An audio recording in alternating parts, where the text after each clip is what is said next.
In the art of compassion, the Dalai Lama says that if you want others to be happy, practice compassion. If you want to be happy, practice compassion. When you think about it, all of the major religions talk about the golden rule, or treating others as you would want to be treated.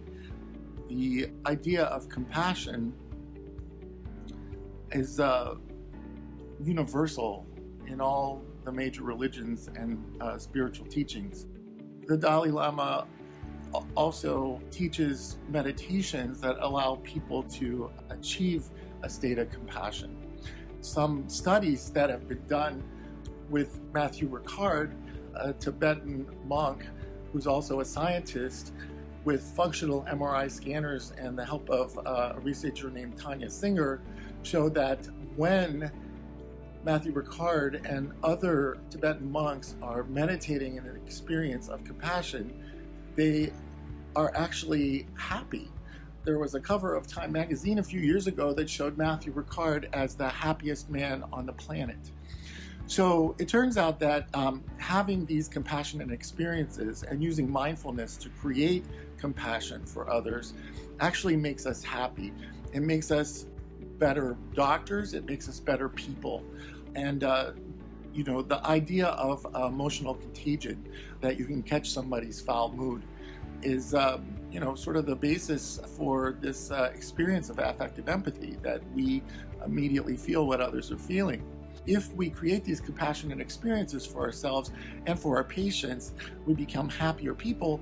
We can emotionally infect the entire department that we work with, and everybody starts to feel better and feel happy.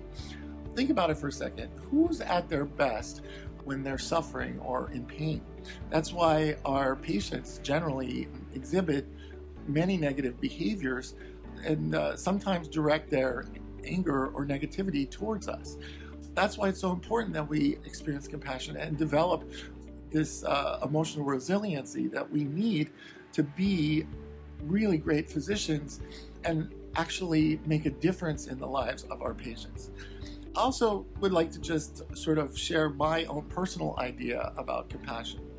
Compassion is the desire that things be better for another. And if you think about it, most of the major religions teach that God is an all-benevolent being who only wants the best for his creation.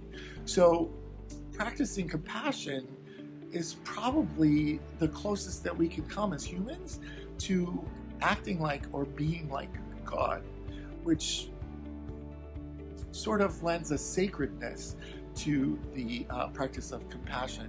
And when you combine compassion with the powerful technology we have in medicine today, we can create miracles each and every day, which we're currently probably not doing because we're so emotionally depleted and exhausted.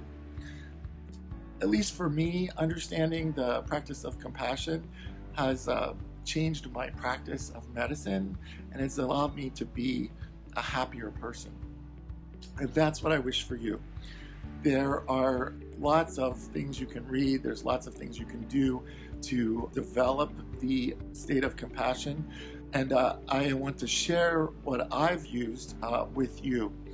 I've developed a six-step protocol for delivering true care to our patients, and you can find that on the website.